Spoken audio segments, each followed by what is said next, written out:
karon, Jesus ko. Gabi na jud na ra gyapon ta dis kadalanan in town kabalon magitaw na taw ng pangabuhi nga kinahanglan kita mukayod buwad-wad ta inog kagabian para inog kay nugma sa buntag naatay ika palit og bugas bindot. So karong gabi una no atong naagian nakaagi ta diri usa ka university diri sa Dapits Danau. Atong naagian ang mga estudyante nga na nagtapok-tapok nag-inom kana unta inyo gitapok-tapok kamo mga estudyante dapat unta kanang inyo gitapok-tapok og na mauli pa mo sa inyo ha nimpapaguman sa klase mo uli mo sa inyo ha mutabang mo sa inyong ginikanan ug unsa may buluhaton kay dili lalim pagpangita og kwarta dili lalim para lang makabayad sa eskwelahan o makabalo ninyo. Diba?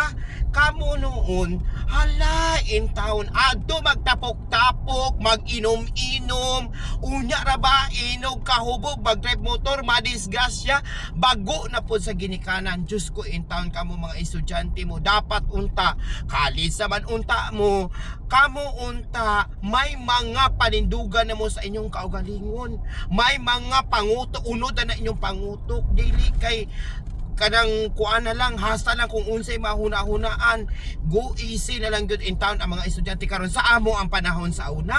Uy, hala sus sayo in town may mamauli kay nga no pagpamauli na amo dito amo pa ng paminsaron nga maglungag pa mi manghipos pa mi sa baka kay gitugway.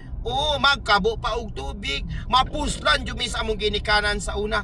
Pero karon ang mga bata di na gyud mapuslan. As in, inog humag eskwela, managsabot man noon ug asa mao na ang ilahang kuan po, ilahang allowance tipi-tipion og di gani kanang inugbayad sa eskwelahan. Kanang inugbayad sa eskwelahan, kuhaan inugbayad og makuhaan na munang uban, mamayot na lang. Mamayot! Nga no, wa naman, gikwaan man, moingon dayon na, nakulangan man akong bayad sa eskwelahan, oy. Mamayot! Kani pong bayot ka kundatan lagi, kay tungod mga estudyante, manukob pog estudyante. Ano na, kaberong estudyante ay ting exam. Diba? Kinsay makarelate, anak. Ay, ambot lang mauna kay tungod ang mga estudyante ron lahi na gyud sa unang panahon. Ang mga estudyante ron isigulaki na lang sila. Wa sila makaibalong ang ilang amahan, ang ilang inahan nagkagidlay. Halos na lang gani dili ka panghinguko. Halos dili ka panghinguko kay tungod para lang makasustiner or para lang makakita og kwarta nga ipabalo ninyo og ibayad sa eskwelahan. Pero kamo unsay gibuhat? Diyos ko, waan mo mga waan mo. Dili mo mga responsable nga pagkaanak kadto sa inyong ginikanan nga dapat unta inyo nang huna-hunaon nga ang kanang kwarta nga inyong gilustay karon, kanang kwarta nga inyong giinom karon dili na lalim, dili jud lalim pagpangita sa inyong ginikanan para lang makabalon. Pero kamo gilustay ra nyo, giinom ra ninyo ambot ninyo mga waamo, pangundang na lang mo.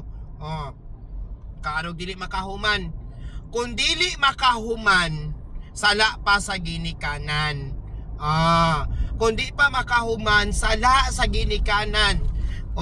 Kay nga ano wala kahuman. Ang ginikanan panoy na sayop. Gitagaan man ta mog maayong kuan. Gitagaan mog maayong kaugmaon pero magsupak-supak. Mauna. Di ba? Mauna kay kusog mo tagay. Kami pong mga bayot, at ngan inog ka Bernes, daghan mga lalaki po. Dagang lalaking manintal. Kay wala na ang kwarta, ang allowance na kulang nagbayad sa eskwelahan, kay giinom. Social. Paborito po na mo. Makalaki man jud mi. Kinaaman jud mga mutintal pod aboang na amot lang ninyo diha. Mauna maujud na muna nga kato mga bayot uga nag-uga na, wala mabisbisan, bota inog ka Biyernes, Biyernes gabi, Sabados gabi, di makahagdaw, na makahagdaw jug laki, kay mauna, kay dagka mag-inom-inom, di ba? Dili mga responsable ang pagkaklase sa anak, mauna siya. O kana siya nganong naingon anak po na siya tungod ra po na sa mga ginikanan. Kay ngano kanigong mga ginikanan karon dili na pareha sa una nga practice nga naagay corporal punishment. Ginapitol mo to'y insaktong pagpalangga. Kay kanang gibuhat sa mga ginikanan ron dili na pagpalangga. Kay ngano ang saktong pagpalangga sa ginikanan imo siyang i-guide ug unsaon pagpangitag kwarta, imo siyang i-guide ug unsaon niya pagbarug siyang kagalingon nga sa panahon kamo wala na kaya lang alang mo magdungan mo kamatay sa mong anak mao lagi kang kamatay kasi mong anak. Og panahon gani nga mapurdoy ka karo kwartahan karon nga mapurdoy ka, dapat ang imong anak andam nagtagana sa tanang panahon nga kamo kung kamo wala na. Kabalo sa mangitag kwarta, kabalo mo lungag, kabalo tanan mo diskarte sa ing kinabuhi ug unsaon niya pagbarog nga bisan kung wala na ginikanan. Muna insaktong pagpalangga sa ginikanan, dili nga kanang inyong gibuhat ron, dili na pagpalangga. Pagduot na sa inyong anak ngadto sa dili maayong kuan kaugmaon. Example, di kabalo mangitag kwarta. Ikaduha, di gani kabalo mo lungag. Ikatulo, bisag pagpanlaba dili gani kabalo. Unya panahon uroy kay naa pa mo'y kawartaron panahon o kamo mapurdoy. Asa man puniton adto sa gibar. Adto sa gibar magsakyud-sakyud. Wa man kabalo. Mauna siya inanang hitabo. Kay tungod na kanong ingon anak gyud mostly karon kay sa unang panahon sa ato ang sa amo ang panahon sa una di corporal punishment dapat ikaw magkabu kag tubig o dapat ikaw manglaba ka o ikaw dapat magkuan ka unsay tawag anak kanang manugway ka ikaw kabalo ka tan-awa, di ba? Mostly sa unang panahon ang mga katong walay kwarta karong panahon na sila ning shy na nagmilyonaryo na. Nanay daghang kwarta kay ngano gi-practice sila sa ilang ginikanan unsaon pagnegosyo, gi-practice sila sa ilang ginikanan unsaon pagpangita og kwarta, gi-practice sila nga sa panahon kung wa mo'y kwarta kinahanglan makadiskarte mo para makakaon mo. Muna'y insaktong pagpalangga. Muna kita kung insakto man gyud ang pagpalangga sa atong ginikanan, makita gyud na kay ikaw mismo ning success ka sa imong kaugalingon. Kung wala nagpalangga nimong ginikanan, wala, di ka mo success.